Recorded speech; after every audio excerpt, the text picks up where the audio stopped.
Rusia versus Gran Bretaña, el juego eterno.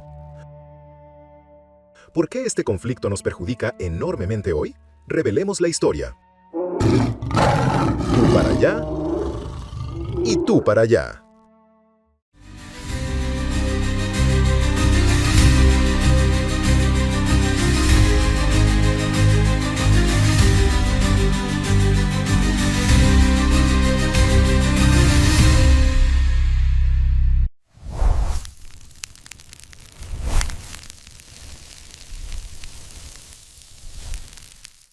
¿Occidente contra Rusia? La historia que nos cuentan es sencilla. Es una lucha de valores, democracia contra tiranía, libertad contra opresión. Pero, ¿y si te dijera que todo este drama global que podría acabar con el mundo, en realidad no empezó por la ideología, sino por el pánico de un imperio a que el oso ruso encontrara una playa decente con agua caliente?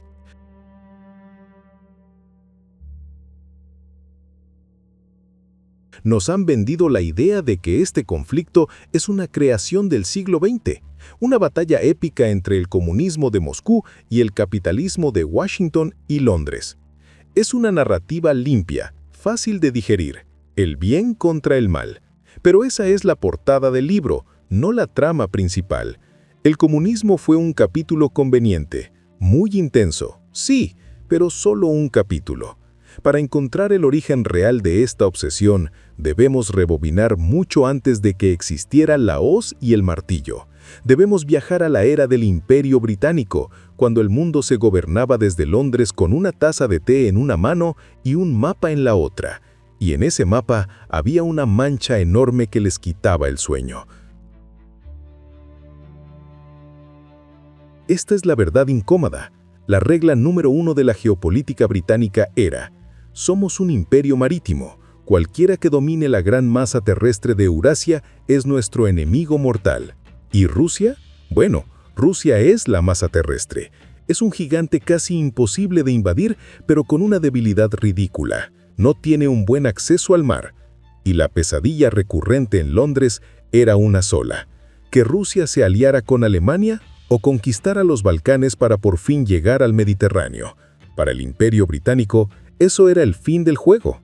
Así que la estrategia británica se volvió simple y brutalmente lógica. Si no puedes conquistar al gigante, tienes que debilitarlo, rodearlo y, si es posible, trocearlo desde sus fronteras. Bienvenidos al Gran Juego, un juego que nunca ha terminado.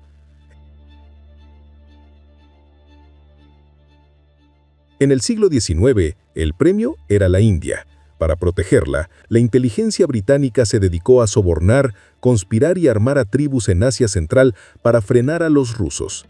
El Afganistán moderno nació en gran parte de este pánico imperial.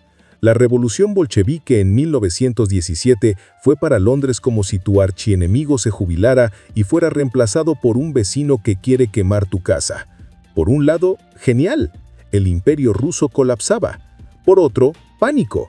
El comunismo amenazaba con infectar su propio imperio. La solución: intervenir militarmente, no solo para aplastar a los rojos, sino para intentar balcanizar el país mientras estaba débil.